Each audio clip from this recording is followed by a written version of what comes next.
스가랴 9장 9절 한 목소리로 합독합니다. 시작. 시온에 따라 크게 기뻐할지어다. 예루살렘에 따라 즐거이 부를지어다. 보라, 내 왕이 내게 임하시나니 그는 공의로우시며 구원을 베푸시며 겸손하여서 나귀를 타시니 나귀의 작은 것 곧 나귀 새끼니라. 아멘. 아멘. 오늘 읽은 이 스가랴 말씀은 예수님께서 구원의 역사를 완성하시기 위해서 이제 예루살렘 성에 입성하실 때 어린 나귀 새끼를 타고 예루살렘 성의 유대인의 왕으로서 이제 입성하시는 그 장면을 미리 예언하는 스가랴 선지자의 예언의 말씀입니다. 우리 말씀을 통해서 오늘 같이 우리가 기도 제목을 삼고 말씀을 좀 나누고 싶은 것은 과연 우리 하나님의 뜻과 인간의 뜻, 이 관계 속에서 우리가 깨닫고 또 순종해야 될 것이 어떤 거냐 하는 내용입니다. 우리가 다 이미 고백하고 있습니다만은 하나님의 지혜는 인간의 지혜를 초월했습니다. 여러분 믿으시죠? 하나님의 지혜와 인간의 지혜를 어떻게 비교할 수 있겠습니까? 하나님의 지혜가 인간의 지혜보다 훨씬 높고 비교할 수 없이 우월하시고 앞서가시고 뛰어나시다는 것을 우리가 인정한다면 하나님의 뜻과 인간의 뜻이 같을 수 없죠. 다른 겁니다. 오늘 우리가 인생을 살아가면서 또 신앙생활하면서 갈등하는 이유 중에 하나가 하나님의 뜻과 내 뜻과 하나님의 뜻이 다른 데서 오는 갈등들입니다. 우리가 그걸 잘 받아들이지 못해요. 이해하지 못해요. 이 구약시대 보면 이스라엘 백성들의 역사가 참 파란만장한 역사였습니다. 그런데 그 원인은 무엇이냐면 그들의 불순종의 믿음 때문에 그래요. 그들의 믿음이 불순종했기 때문에. 그러나 그럼에도 불구하고 하나님께서는 그들이 평안할 때나 고난 가운데 있을 때나 하나님의 구원의 역사는 계속 멈추지 아니하고 계속되었다는 사실을 우리가 기억하게 됩니다. 예수님께서 이 땅에 오신 목적도 우리를 구원하시기 위한 하나님의 아버지 하나님의 뜻을 이루기 위해서 이 땅에 오셨거든요. 그리고 그 일을 위해서 예수님은 순종하는 어린 양처럼 그 아버지의 뜻을 받들었습니다. 때로는 감당하기 힘드셔서 기도할 때 그 땀방울이 핏방울로 바뀌는 간절한 기도를 하시면서도 아버지요, 내 뜻대로 마시고 아버지의 뜻이 이루어지기를 원합니다. 그렇게 기도하셨습니다. 예수님이 이 땅에서의 구원의 역사를 이루기 위해서 마지막 사역이 이제 예루살렘 성에 입성하셔서 그 안에서 이루어지는 사역으로 마무리를 하시게 되는데 이 사건이 그냥 우연히 되어지는 사건이 아니라 이미 하나님의 선지자를 통해서 예언되어졌던 말씀. 그러니까 이 말은 다른 말로 말하면 하나님의 뜻, 하나님이 세우신 그 뜻을 쫓아서 그대로 그 뜻을 이루어 가시는 과정이 바로 예수님의 구원의 과정이었고 예루살렘 성의 입성부터 그 이후에 이어지는 과정이었다. 결국 하나님의 예언이 그대로 바로 성취되어지는 말씀이 바로 예수님의 십자가의 구원 사역으로 나타났다는 것을 알게 됩니다. 오늘 이 스가랴 선지자를 통해서 미리 예언하셨던 이 스가랴 9장 9절에 있는 이 말씀, 이 예언의 말씀을 성취하시기 위해서 예수님은 두 제자를 부르셔요. 그리고 마을에 매인 낙이 새끼를 풀어 가지고 와라. 낙의 작은 새끼를 이제 가지고 오라고 말씀하셨습니다.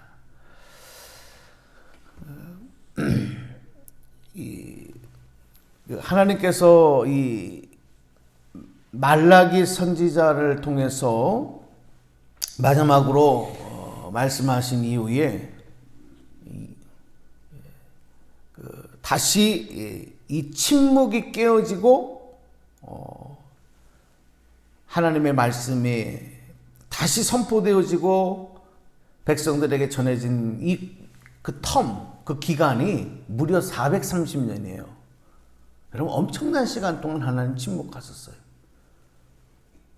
그러니까 구약이 끝나고 신약으로 이어지는 그 공백기, 그 침묵의 시간이 430년.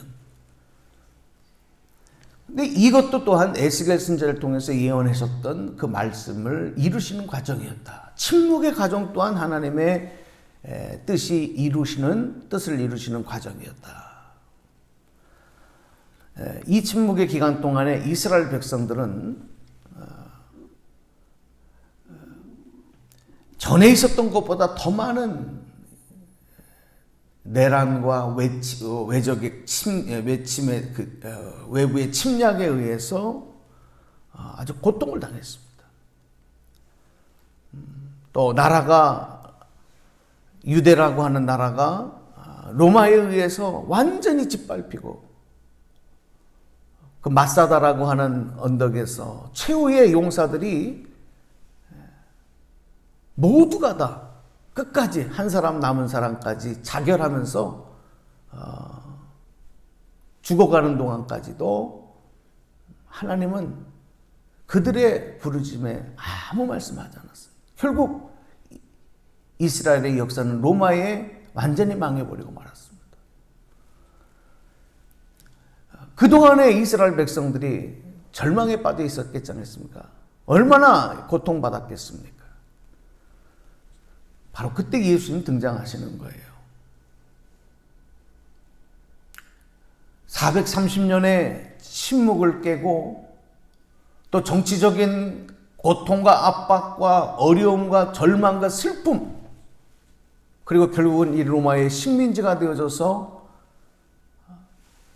로마에서 보낸 그 총독들에 의해서 지배를 당하는 그런 상황 속에서 예수님이 태어나셨어요.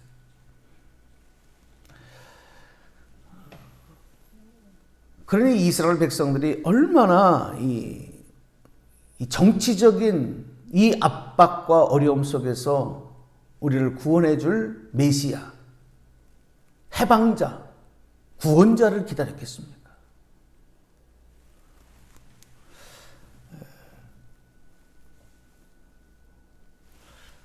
예수님이 유대의 왕으로 오셨다. 그분이 메시아다. 이렇게 사람들이 열광할 때에 그들의 이 마음은 흥분 상태입니다. 기면 기고 아니면 아니지라고 하는 그런 게 아닙니다. 그 예수님이 예루살렘에서 입성하실 때에 우리가 마태복음 21장의 1절부터 11절까지가 이제 이 스가랴 9장 9절의 예언의 말씀이 성취되어지는 내용들이 기록이 되는데, 오늘 우리는 이제 구약만 읽었습니다만은 이 사람들이 다 그 유대인의 명절을 지키기 위해서 모여들었던 사람들이 예수님이 입성하신다는 소식을 듣고 다 몰려 나와요. 그리고 자신들의 겉옷을 펴서 길에 깝니다. 예수님이 그것을 밟고 지나가게 하십니다. 그리고 종려가지 나무를 베어서 흔들면서 호산나 호산나 다윗의 자손이여 찬송하리로다. 주의 이름으로 오시는 이여 가장 높은 곳에서 호산나 호산나.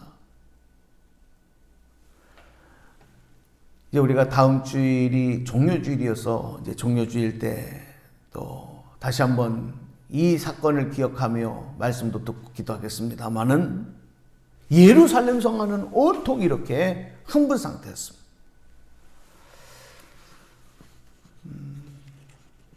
그런데 이러한 모습이 얼마 가지 않아서 그 예수님을 이렇게 환영했던 무리들은 예수님을 왕으로 영접했던 이 무리들은 예수님을 십자가에 못 박아 죽이라고 외치는 폭도들로 바뀌고 맙니다. 자, 이런 모습 속에서 우리는 과연 하나님의 뜻이 어디에 있는가 이해하기 어려워요. 쉽게 납득하기가 어렵습니다. 예수님께서 그 수많은 치유의 역사와 기적을 보여주시는 역사, 어저께도 주일 말씀 속에서 예수님이 베푸셨던 오병이어 칠병이어의 기적을 보고도 제자들이 보고도 보지 못하고 들어도 듣지 못하고 기억하지 못하고 깨닫지 못하는 이 배제자들의 우둔함을 질책하시며 아직도 그 믿음 없는 것에 대해서 안타까워하셨던 주님에 대한 마음을 말씀을 통해서 같이 나눠봤습니다.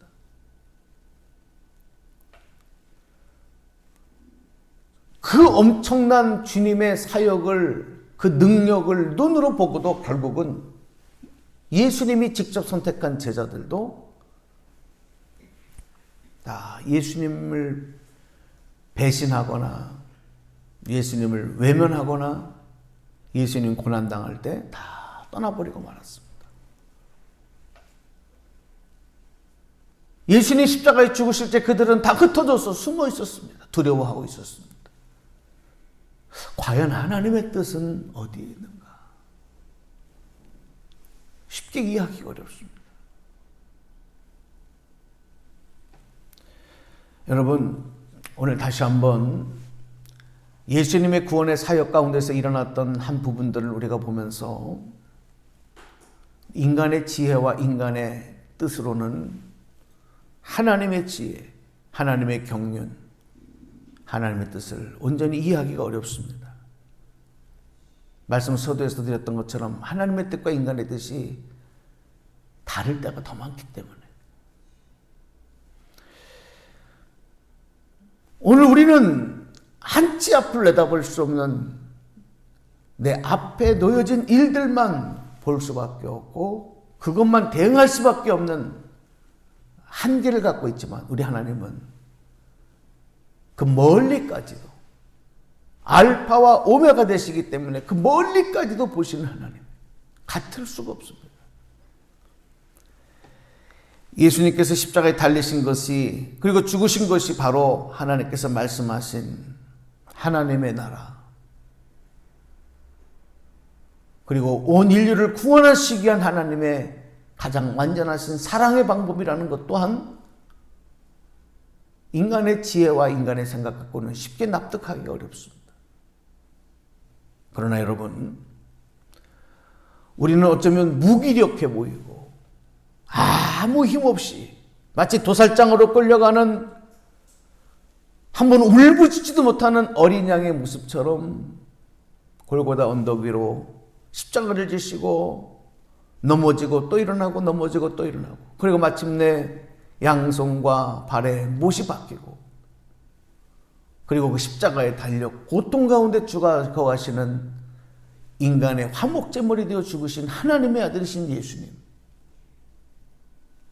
그분을 통해서 이루시고자 하는 아버지 하나님의 그 마음과 뜻, 우리는 기도하며 성령의 도우심을 구하며 나의 지혜로가 아닌 그 뜻에 순종하고 그 뜻을 받들어 나아가기 위해서 오늘 우리는 또한 우리의 각자의 십자가를 지고 주님 따라가는 삶을 결단해야 됩니다.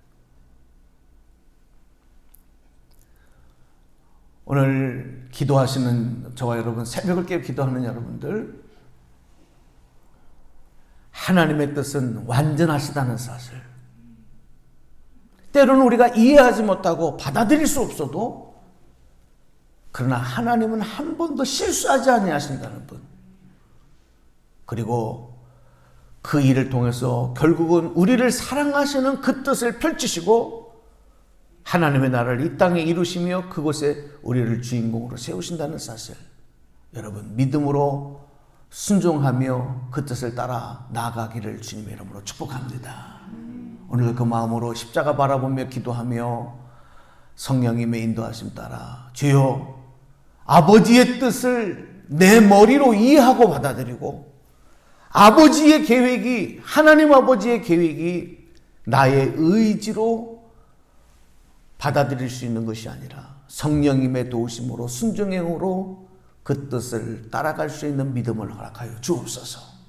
그리고 모두가 다 그 하나님의 크신 은혜에 영광 돌리며 감사하며 찬송 돌리며 그 은혜의 기쁨을 누릴 수 있는 저희들이 되게 하여 주옵소서. 오늘도 기도하면서 또 하루 이 한 주간을 주님의 십자가 지고 주님 따라가는 복된 삶으로 나아가시기를 주님의 이름으로 간절히 축복합니다. 축원합니다. 기도하겠습니다. 하나님 감사합니다.